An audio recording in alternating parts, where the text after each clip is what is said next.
এত লেখালেখি করে কি করবে?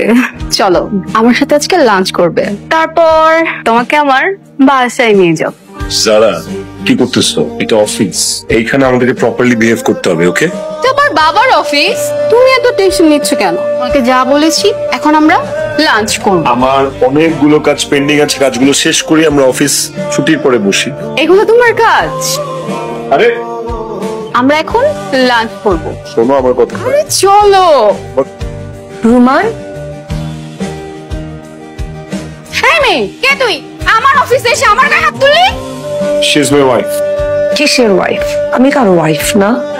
আমার হাজবেন্ড এই ধরনের নোংরা কাজ করতে পারে না। আমি কারো ওয়াইফ না। তুমি আমাকে ভুল বুঝতেছো। ভুল এতদিন বুঝেছি, এখন সত্যিটা বুঝতেছি। তুমি কি ভাবো আমি জানি না? আমি তোমাদের প্রেম আলাপের চ্যাটিং দেখি নাই, আমাকে কেউ কিছু বলেন, আমি সব জানি, কিন্তু বিশ্বাস করতে পারছিলাম না। আজকে অফিসে জাস্ট আমি দেখতে এসেছিলাম কে সে, আর এটার চোখকে আমি কিভাবে অস্বীকার করব, আমি কিভাবে অবিশ্বাস করব? আমিও দেখবো তুই কিভাবে রোমানের সাথে সংসার করিস। Get out, get out. জি বলুন। জি, আপনার মেয়ের সাথে আপনার অফিসের এক ম্যারিড এমপ্লয়ি রিলেশনশিপ চলছে। কই না তো। রোমানের কথা বলছি। আপনার মেয়ে জানে রোমান ম্যারিড, রোমানের স্ত্রী আছে, তারপর ওকে রাতে রাতে টেক্সট করে ডু সামথিং। এগুলো তো আমি কখনো জানি না। তাহলে আমি আপনাকে বলছি, আমি রোমানের স্ত্রী, আমার অনেক কষ্ট হয়, প্লিজ আপনি কিছু করেন। আপনি আপনি আপনার মেয়েকে থামান।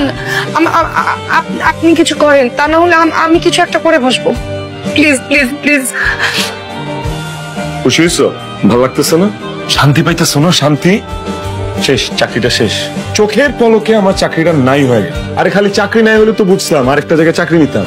এমন মানুষের কাছে যে তুমি কমপ্লেন করছো, you was the god damn BGM head. আমি শুধু এই কোম্পানিতে নেই, সেক্টরে আর কোনোদিন চাকরি করতে পারবো না। কোনো কথা বলা দরকার নেই, চাকরি চলে গেছে, আমি বেকার হয়ে গেছি, আমার কামাই রোজগার বন্ধ হয়ে গেছে, ফাইন, আমি ইজিলি অ্যাকসেপ্ট করলাম। এখন থেকে আমি ঘরে বসে থাকবো, তুমি এই পুরো সংসারটা চালাবে। যা।